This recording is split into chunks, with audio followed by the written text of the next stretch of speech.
Le procès de Hissène Habré s'invite à la conférence internationale sur la souveraineté des États et justice pénale internationale.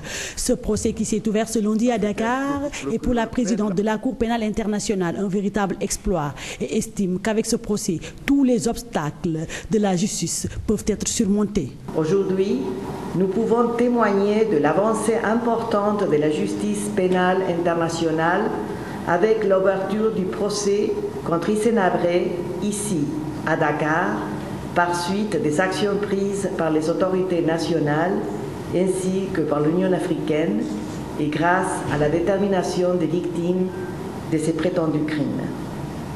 Ceci est un véritable exploit qui reflète l'important rôle joué par les tribunaux et la société civile pour renforcer l'obligation de rendre des comptes et encourager la mise en place du respect pour l'état de droit.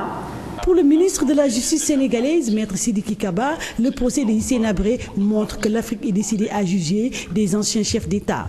L'Afrique juge l'Afrique, selon ses propres mots. Le procès Habré est un procès historique. L'Afrique juge l'Afrique. Et c'est le message important.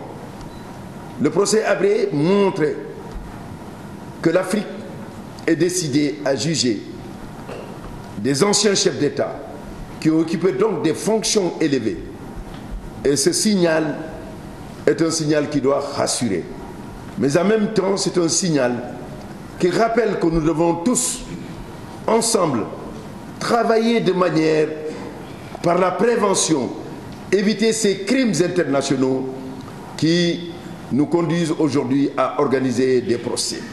D'ailleurs, c'est dans le cadre de la commémoration de la justice pénale internationale qu'une conférence internationale sur le thème souveraineté des États et justice pénale internationale a eu lieu à Dakar.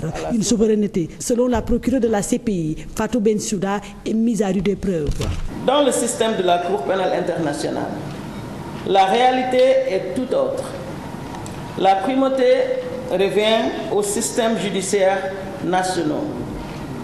La Cour possède ainsi une compétence par défaut qui ne s'exerce que sur certaines conditions.